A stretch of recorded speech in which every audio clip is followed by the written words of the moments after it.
खुलुमबाय स्टुडिअ दं आं राजीव बसुमतारी आरो बे समाव नोंथांमोना मिथिगौदि एबा गोसोआव दंदि थांनाय भारत उदांस्रि सानाव थामहिनबा 15 आगस्ट खालारखालि दुलाराय बर' फरायसा आफादनि आफादगिरि दिपेन बर' बिथाङा बर' हारिनि जा राजखान्थिनि दैदेनगिरि लोगोसे जा संग्राम खालामनानै फैनाय दैदेनगिरि बिथांमोनखौ खौसे जानानै बर' हारिनि खामानि आरो बड'फानि जा थांखि बे थांखिखौ सहैनो थाखाय खौसे जानांगौनि बाथ्राखौ गावनि ससियेल साइटनि गेजेरजों पोस्ट होदोंमोन आरो बे पोस्ट होनायनि गेजेरावनो बिटिसिनि एबा बिटिआर ओनसोलनि साफ्रोमबो रायजो राजाफ्रा बेखौ एबा बे बाथ्राखौ लानानै सावरायदोंमोन आरो बर' हारिनि साफ्रोमबो दैदेनगिरि राजखान्थिनि दैदेनगिरि बिथांमोनखौ खौसे जानायनि बाथ्रा बुंदोंमोन आरो खौसे जानांगौ होननानै गोबां बाथ्रा बुंबोगासिनो आरो दासिमबो बे सावरायनाय बाथ्राया सोलिगासिनो दं। बेखौ लानानै गिबि खेबनि थाखाय बाथ्रा बुंदों रायजो सभानि सोद्रोमा रोनगोरा नार्जारि बिथाङा आरो बिथाङा फोरमायदोंदि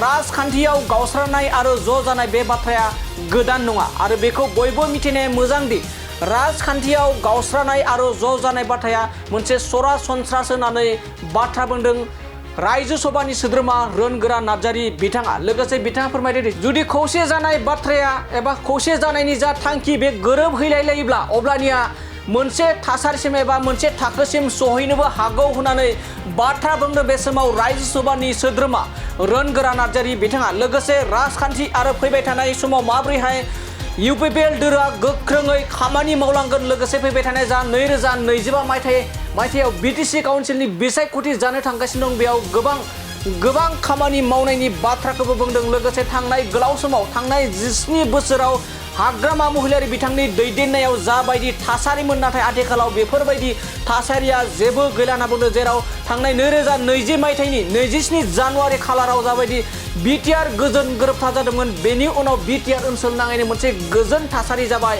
गोदोनि समाव जा हाग्रामा महिलारि बिथांनि जा खुंथायनि समाव बे समाव गुबुन हारिफोरा बिटिसिनि सिङाव हाबनायनि गोहो गैया एबा हाबनो हानायनि जेबो गोहो गैयामोन होननानै बिथाङा फोरमायदों। स' बेखायनो आथिखालनि जा बिटिआर गोजोन गोरोबथा जानायनि उनाव गुबुन राजखान्थि दोलोआबो उदाङै हाबनो हानाय जाबाय बेखौनो जों अरायबो हास्थायो होननानै बाथ्रा बुंदों रायजो सभानि सोद्रोमा रोनगोरा नार्जारि बिथाङा। दानिया फैदो माबोरैहाय बिटिआर गोजोन गोरोबथा जानायनि उनाव गुबुन नेशनेल राजखान्थि दोलोफोराबायदि बिटिसिआव हाबनानै खामानि मावनो खाबु मोनदों आरो बेखौ माबोरै बरायदों जों बिथां रायजो सभानि सोद्रोमा रोनगोरा नार्जारि बिथांनिफ्राय जों आबुङै मिथिना लानि। राजनितियाव खौसे जानाय आरो बायस्रानाया बे मोनसे जेनेरेल कर्स बे गोदान बुस्थु नङा दै जों बेखौ बयबो मिथिनाया मोजां। एखमबा खौसे जायो एखमबा बायस्रायो बे जाबाय राजनितिनि मोनसे केरेक्टार। दा जोंनि बर' पलिटिक्सआवबो खौसेबो जानाय मोनसे नोजोरबो दङ आरो बायस्रानायबो नोजोरबो दङ नङा होमबा राजनितियाव मोननैबो सम्भब जायो। दा आथिखालाव जि थासारियाव बाथ्राफ्रा ओंखारलायबाय थादों बेखौ जों बयबो सरसायावनो दंबाय थायो आरो बे सरसाखौ जोङो बेसे लेभेलसिम लांलायनो हायो बे जोंनि रायजो राजा जोंनि दैदेनगिरिफोर बे ओनसोलनि आइ आफा रायजो राजाफोरनि सिन्थानि सायाव निर्भर खालामगोन आरो बेवहाय जों नेगेटिभबो नङा आरो पजिटिभबो नङा। टाइम आरो सिटुएसन आरो जोंनि सानलायनायफ्रा बबेबा लेभेलाव जुदि गोरोबहैलायलायबा हयथ' रायलायनायफ्रा मोनसे लेभेलसिम सहैनोबो हागौ आरो बे लेभेलावनो दंबाय थायो। खिन्थु जोङो नेगेटिभबो जानो नाङा आरो टु माच जों इमसनेलबो जानो नाङा। जोङो बे गोबांखौ आं नुदों जे